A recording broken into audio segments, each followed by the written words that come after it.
es una fuente de poder no aprovechada. Ahora su vida espiritual o la mía no se levantará por encima de nuestras vidas de oración. Por eso debemos aprender cómo orar. En este pasaje de las Escrituras, Jeremías está en problemas. Y está en problemas por predicar la verdad. Sedequías, el rey, lo ha puesto en prisión. Y ahí en la prisión, Dios misericordiosamente le habla y le invita a orar. Y este es el trasfondo de Jeremías 33:3, donde Dios dice: clama a mí, y yo te responderé. Quiero que note conmigo la orden o mandamiento que Dios dio. No dijo el pedido o la invitación, sino el mandamiento que Dios dio. Le ordenó a Jeremías que orara. Le dijo: clama a mí.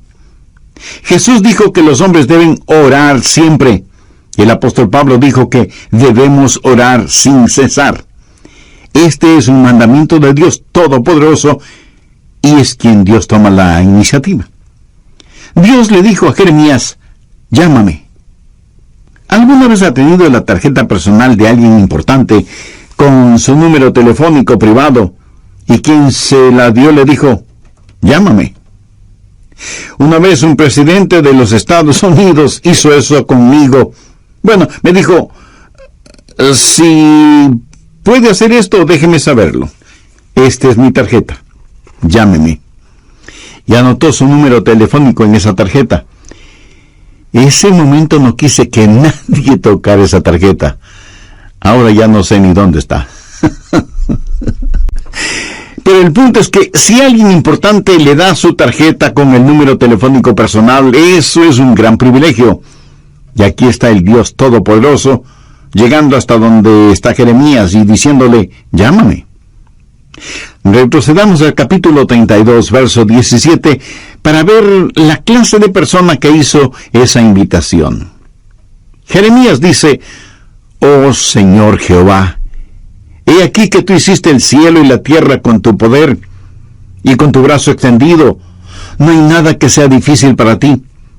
Que haces misericordia a millares y castigas la maldad de los padres en sus hijos después de ellos. Dios grande, poderoso, Jehová de los ejércitos es su nombre. Mi amigo, ese Dios es quien dijo: llámame. Él es quien dio su número privado, Jeremías 33:3, y dijo: aquí está mi número privado, quiero que me llames. Es mi invitación para ti. La mayoría de nosotros no podemos sencillamente tomar el teléfono y llamar a los jefesotes en el gobierno, o en los negocios, o en el mundo del entretenimiento.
Pero escúcheme, no hay ni uno solo de ustedes que me están oyendo que no puedan hacer contacto con el cielo. Frente a determinadas situaciones, nunca diga que no hay nada que usted pueda hacer, porque sí puede orar. Y la oración no es algo que solo usted puede hacer, es algo que todos podemos hacer. Y porque Dios nos ha pedido que oremos, y porque Dios nos ha invitado a que oremos, y porque Dios nos ha ordenado que oremos, el dejar de orar es un pecado, pero también es una invitación. Y el dejar de orar es un insulto, y también es un privilegio, y el dejar de orar es una necedad, y también es una oportunidad, y el dejar de orar es una tragedia. Y cuando no oramos, pecamos contra Dios, le insultamos a Dios, nos negamos nosotros mismos ese privilegio y entramos en una tragedia colosal y, sin embargo, fracasamos en orar. Deseo compartir con usted 10 pequeñas lecciones que he aprendido acerca de la oración. No voy a profundizar en ninguna de ellas porque las comparto con usted como quien está también aprendiendo, no como una persona erudita o graduada en la escuela de la oración. Primero, haga un hábito de la oración. Los hábitos se forman al comenzar una y otra vez aquello en lo que fracasa día a día hasta que la oración se vuelve un hábito. Segundo, elija un tiempo y un lugar para orar. Ahora, no deje de orar a cualquier hora y en cualquier lugar, pero designe una hora específica y un lugar determinado para orar. Tercero, haga de ese tiempo y lugar lo más óptimo para usted. No lea la biografía de alguien quien oraba a una hora determinada por la mañana o por la noche para tratar de imitarlo. Encuentre el tiempo cuando su mente esté alerta, cuando su atención es fuerte. Para algunos de ustedes, eso puede ser después de despertarse. Para otros será después de la primera tacita de café. Para otros será después de que los hijos se han ido a la escuela. Pero lo importante es que usted encuentre el mejor tiempo, porque no hay nada mágico acerca de determinada hora. Cuarto, cuando vaya a orar, equípese. ¿Qué quiero decir con esto? Sencillamente que tenga su Biblia, un cuaderno para notas, lápiz o bolígrafo o esfero, o como usted lo llame, y su material devocional. Para mí sería casi inimaginable el tratar de tener un tiempo de oración sin mi Biblia y un cuaderno de notas. Yo espero que Dios me diga algo. Y si Dios me dice algo, quiero estar listo para anotarlo. Y aunque ya lo he dicho antes, lo voy a repetir ahora. La más débil de las tintas es mejor que la mejor memoria. Quinto, comience su oración leyendo la palabra de Dios. No ore primero para después leer la Biblia. Lea la palabra de Dios y después ore. Lo que Dios tenga que decirle a usted es más importante que lo que usted tenga que decirle a Dios, y su oración será mejor nutrida, avivada, entusiasmada, instruida y guiada cuando usted se hunde en la palabra de Dios. Sexto, aprenda a orar durante todo el día. En 1 Tesalonicenses 5:17 leemos: orad sin cesar. Una de las cosas que me ha bendecido al leer la vida de Dwight L. Moody, quien fuera el Billy Graham de su tiempo, es lo siguiente. Dicho por su biógrafo: nunca hizo oraciones largas, pero nunca pasó demasiado tiempo sin orar. ¿No es eso extraordinario? Nunca pasó demasiado tiempo sin orar. La oración fue para Moody un estilo de vida, y cuando algún asunto surgía, él oraba por eso. Yo tengo el hábito de orar por otros pastores cuando leo los boletines de sus iglesias. Oro por las iglesias cuando paso frente a ellas. Oro por las personas a quienes escribo cartas. Y aún mi correspondencia oficial es, para mí, motivo de oración. Leo el periódico buscando oportunidades para orar, no solo por las personas que han sufrido alguna tragedia, sino por aquellos que ocasionaron la tragedia. Y a medida que lee su Biblia, pregunte: Señor, ¿qué significa eso? Explícamelo. Hable con Dios. El otro día yo estuve en mi automóvil y le decía al Señor que le amaba, y comentaba con él una hermosa puesta de sol. Estoy seguro que a Él le agrada el que sus hijos aprecien las cosas hermosas que Él ha creado y que se lo digan. Séptimo, mantenga un registro de sus pedidos de oración y de las oraciones contestadas. Yo no hago esto tan bien como otras personas lo hacen. Tengo un cuaderno y escribo necesidades de oración y pedidos por los que he orado. El otro día estuve revisando uno de esos cuadernos de hace 10 o 15 años atrás, Y fue una bendición increíble el ver cuántas oraciones Dios ha contestado, por algunas de las cuales ni siquiera le había agradecido. Amigo, aumentará su fe si mantiene un registro de sus oraciones, lo que solicita, lo que recibe y cuando lo recibe. Octavo, cuando ora, póngase la armadura de Dios. No faltará quien me pregunte, pastor, pero si voy a orar, ¿para qué necesito ninguna armadura? Porque, mi amigo, la oración es una verdadera batalla. Aunque usted no lo crea, toda la artillería del infierno estará en su contra cuando ora. Quiero decir, justo cuando usted va a comenzar a orar, el perro comienza a ladrar, el bebé llora fuertemente, el teléfono suena, alguien llama a la puerta, los niños empiezan a pelear, algo se quema en la cocina y mil y una cosas más, y usted siente que tiene sueño y su mente comienza a divagar, etcétera, etcétera. ¿Necesita o no ponerse la armadura de Dios cuando va a orar? Definitivamente que sí. Noveno, si usted está solo o sola, ore en voz alta. Hay algo muy especial en orar en voz alta, vocalizando su oración. Por lo menos le ayuda a su mente a no divagar. Si está en un sitio en donde no moleste la privacidad de nadie, ore en voz alta. Ahora, no creo que es una buena idea el orar en voz alta cuando está en medio de una multitud.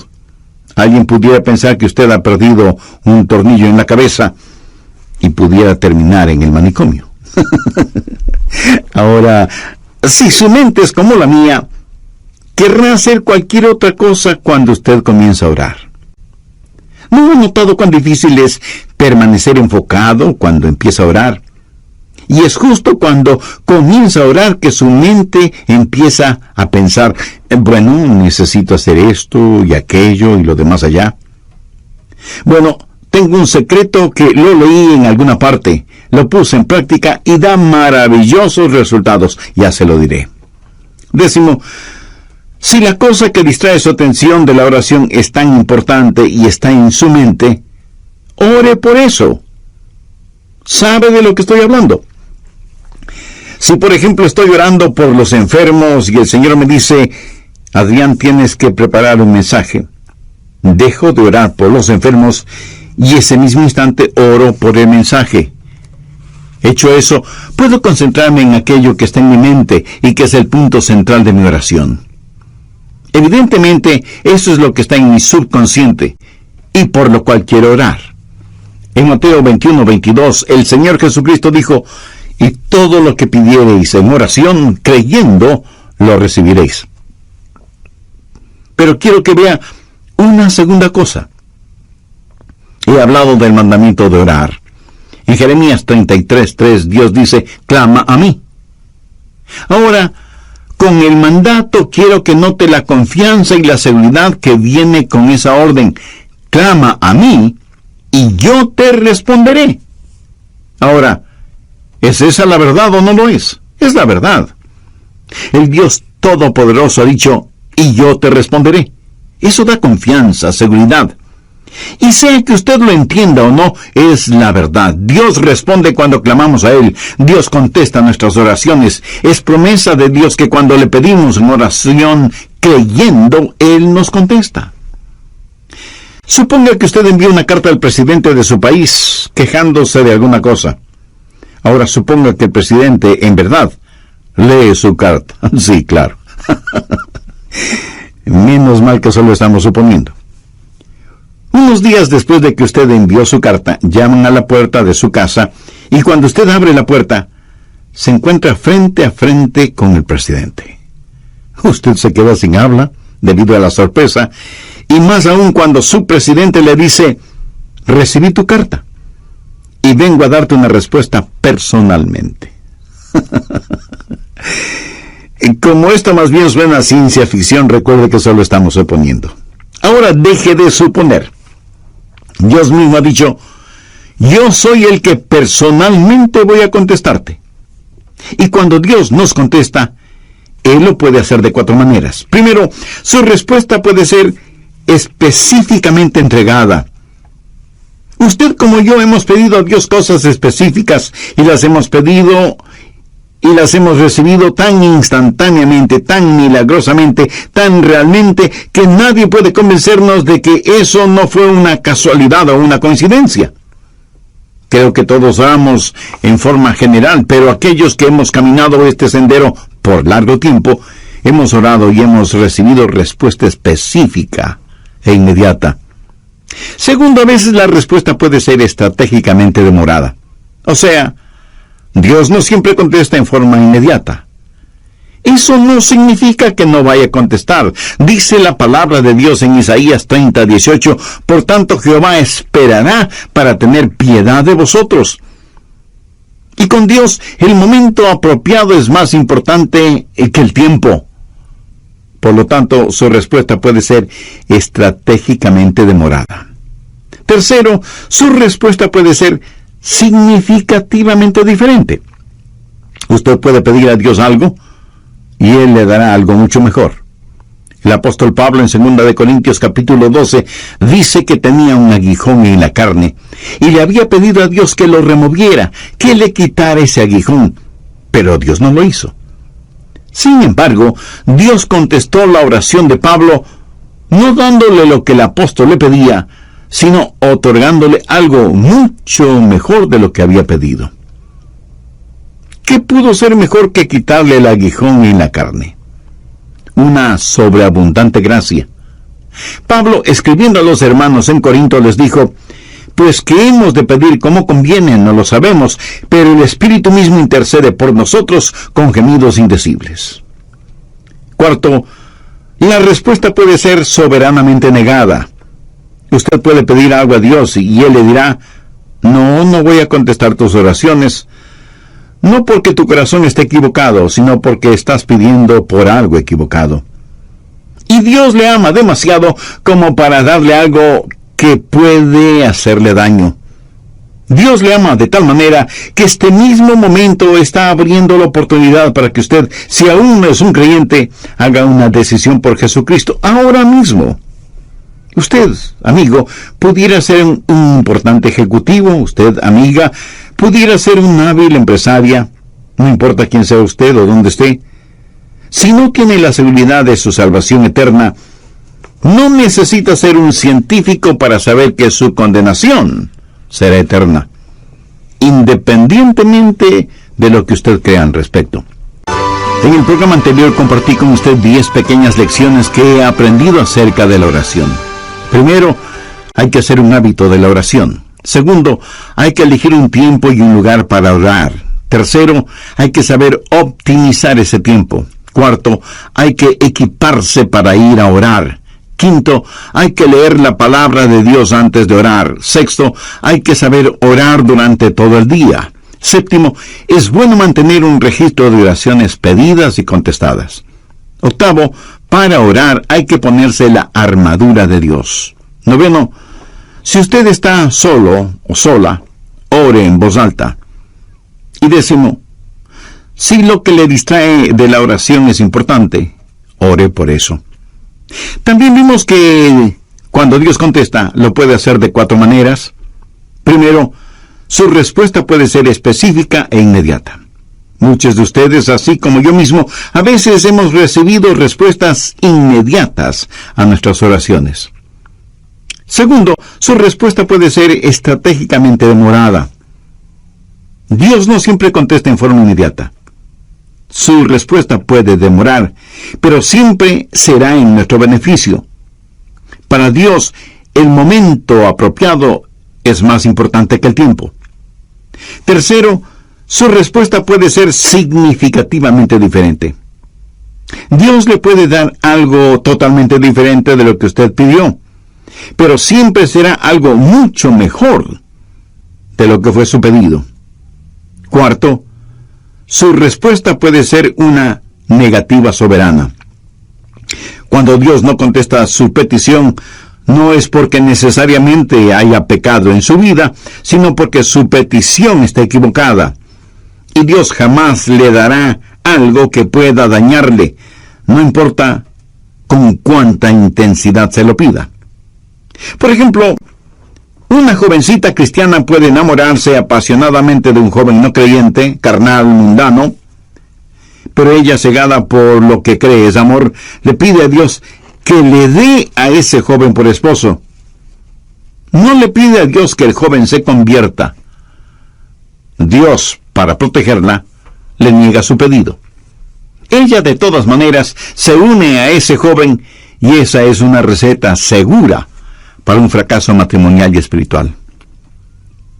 Yo creo que todos nosotros agradecemos a Dios por las oraciones contestadas, aunque debo admitir que muchas personas ni siquiera le agradecen a Dios por haberles contestado positivamente. Permítame decirle lo que yo he hecho. Le he agradecido a Dios por las oraciones no contestadas. ¿Usted alguna vez lo ha hecho? Ruth Graham, la esposa de Billy Graham, alguna vez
dijo: le agradezco a Dios por las oraciones no contestadas. Si Dios hubiera contestado cada una de mis oraciones cuando le pedí algo, 5 veces me hubiera casado con el hombre equivocado. Y siempre estamos orando, pidiendo cosas. Señor, esto es lo que quiero. Señor, ¿puedes hacer esto por mí? Y Dios dice: no sabes lo que estás pidiendo.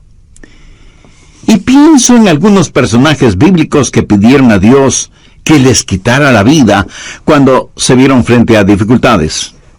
Moisés fue uno de ellos. Elías también le pidió a Dios que le matara. Y Jonás hizo la misma petición.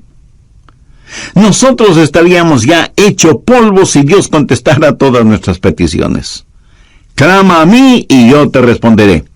Y la respuesta de Dios puede ser sí, no, te daré algo mejor o espera. ¿Qué he compartido con usted hasta este momento? La orden o mandato, la confianza o seguridad, y finalmente veamos la conquista. Clama a mí y yo te responderé y te enseñaré cosas grandes y ocultas que tú no conoces. Dios se ha revelado a sí mismo como un Dios que puede hacer lo que desea hacer. Veamos nuevamente Jeremías 32:17. Oh Señor Jehová, he aquí que tú hiciste el cielo y la tierra con tu gran poder y con tu brazo extendido. No hay nada que sea difícil para ti.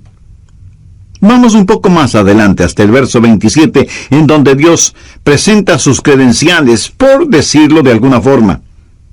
He aquí que yo soy Jehová, Dios de toda carne. ¿Habrá algo que sea difícil para mí? En otras palabras, Dios está diciendo que, siendo como es todopoderoso, Él puede hacer aún aquello que desde nuestro punto de vista humano es imposible hacer. Conozco a personas que tienen dificultad para creer en milagros. Los científicos, por lo general, y con las debidas excepciones, se identifican como ateos o, a lo sumo, agnósticos. Y pregunto, ¿cómo nadie puede tener dificultad con los milagros si cree en la creación? Si usted puede aceptar Génesis 1:1, de ahí en adelante, todo es más sencillo de creer. La gente habla mucho de las leyes de la naturaleza y realmente no saben de lo que están hablando porque no existe tal cosa como leyes de la naturaleza. Lo que sí existe son las leyes de Dios que la naturaleza obedece. Dios no obedece las leyes de la naturaleza, es la naturaleza la que obedece y con exactitud las leyes de Dios. De paso, bien vale la pena mencionar que la naturaleza obedece mejor las leyes de Dios que los humanos, aunque somos los humanos los que nos hemos puesto la etiqueta de ser inteligentes. Dios lo creó todo, y lo creó como quiso crearlo. Jamás piense que Dios tuvo necesidad de nombrar varios comités de ángeles, serafines y querubines para que le asesoren en cómo debía crearlo todo. Si tal hubiera sido el caso, a lo mejor nada existiría, porque usted sabe cómo marchan las cosas cuando están de por medio los famosos comités, ¿verdad? Pero no permita que nadie le diga que la época de los milagros ya pasó. En Génesis 18:14 encontramos una muy interesante pregunta. ¿Hay para Dios alguna cosa difícil? Mi amigo, el problema no es con Dios y su habilidad. Anote al margen Mateo 17, los versos del 19 al 21. Viniendo entonces los discípulos a Jesús aparte, dijeron: ¿por qué nosotros no pudimos echarlo fuera? La referencia es que ellos habían tratado de sanar a un joven lunático o poseído por el diablo, pero no habían podido hacerlo. Cuando Jesús intervino, sanó de inmediato al joven. Eso motivó que ellos preguntaran a Jesús: ¿por qué nosotros no pudimos echarlo fuera? Jesús les dijo: por vuestra poca fe. Porque de cierto os digo que si tuviereis fe como un grano de mostaza, diréis a este monte: pásate de aquí y allá, y se pasará, y nada os será imposible. Subraye esa última frase: nada os será imposible. Pero este género se refiere a la posesión demoníaca. No sale sino con oración y ayuno. En otras palabras, Jesús les dijo: la razón por la que mi Padre no les contestó no es porque no tenga la habilidad para hacerlo, sino debido a la incredulidad de ustedes. Porque si tuvieran fe aún del tamaño de un pequeño grano de mostaza, podrían decir a un monte: quítate del camino, y se quitaría. Mi amigo, la más pequeña cantidad de fe es mucho más grande que la más grande dificultad. Dios le dijo a Jeremías: clama a mí, y yo te responderé, y te enseñaré cosas grandes y ocultas que tú no conoces. Yo creo que la idea aquí es algo que usted nunca ha visto, o algo que ni siquiera puede imaginarlo. Y este verso me trae a la memoria Efesios 3, versos 20 y 21, en donde Pablo, pensando en la grandeza del Señor, dice: y aquel que es poderoso para hacer todas las cosas mucho más abundantemente de lo que le pedimos o entendemos, según el poder que actúa en nosotros, a Él sea gloria en la Iglesia en Cristo Jesús por todas las edades, por los siglos de los siglos. Amén. No hay ninguna oración demasiado difícil como para que Dios no conteste. No hay ningún problema demasiado grande que Dios no pueda resolverlo. No hay persona demasiado perdida como para que Dios no pueda salvarla. No hay promesa demasiado complicada como para que Dios no la cumpla. Clama a mí, y yo te responderé, y te enseñaré cosas grandes y ocultas que tú no conoces. Y si usted me pregunta: si pido a Dios algo que esté fuera de su voluntad, ¿me escuchará? Amigo, debe estar bromeando. Por supuesto que le escuchará, pero no le contestará. Mire lo que dice 1 Juan 5:14. Y esta es la confianza que tenemos en Él, que si pedimos alguna cosa conforme a su voluntad, Él nos oye. Sabiamente se ha dicho que nada está fuera del alcance de la oración, sino aquello que está fuera de la voluntad de Dios. Quiera para usted mismo, si tuviera el suficiente sentido común para quererlo. Dios le ama. Recuerde que la única cosa que está fuera del alcance de la oración es aquello que está fuera de la voluntad de Dios. Pero para Dios no hay problema demasiado grande, ni promesa demasiado difícil, ni personas demasiado perdidas. No hay nada que Dios no pueda hacer. De hecho, al mirar este versículo en Jeremías, clama a mí y yo te responderé y te enseñaré cosas grandes y ocultas que tú no conoces, está en realidad dentro del contexto de problemas nacionales. ¿Acaso usted no tiene un inquieto sentir acerca de todo lo que está pasando en el mundo de hoy? Dios le está diciendo a Jeremías, mira Jeremías, todo está bajo control. Ahí está Babilonia. Ahí está el cautiverio. Todas estas cosas van a suceder. En el capítulo 32 de Jeremías, desde el versículo 36, Dios le dice a Jeremías qué es lo que va a pasar, y comienza a hablar acerca de sus planes para Israel, del cautiverio en Babilonia, del regreso a la tierra, del venidero reino de Cristo, y luego le dice a Jeremías que ore. En la oración, nos unimos con Dios en regular las naciones y operar el universo. Y yo realmente no entiendo esto, pero Dios ha dicho lo que va a hacer. Y nada de lo que nosotros hagamos podrá detenerlo. Y sin embargo, se nos dice que debemos orar para que venga su reino. Sabemos que un día vendrá, pero se nos dice que debemos orar. Preparando este mensaje acerca de la oración, no pude dejar de pensar ¿qué arma es la oración en tiempos de calamidad nacional o en tiempos de cualquier clase de calamidad? Varios países del mundo tienen ya cohetes con cabezas nucleares, teledirigidos, y que dan en el blanco con precisión absoluta. Hay cohetes que pueden ser disparados desde la superficie de la Tierra, desde las profundidades del mar o desde las alturas espaciales. Pueden viajar sin que nadie los detecte, y tan velozmente como el pensamiento. Y pueden tener una detonación demorada. Y si al decir lo que voy a decir usted piensa que estoy cambiando de tema, no es así. Solo escúcheme atentamente. ¿Sabía que en Juan 17 Jesús oró por usted y por mí? Veamos el verso 20. Mas no ruego solamente por estos, sino también por los que han de creer en mí, por la palabra de ellos. Ahí usted puede poner su nombre, o yo puedo poner el mío.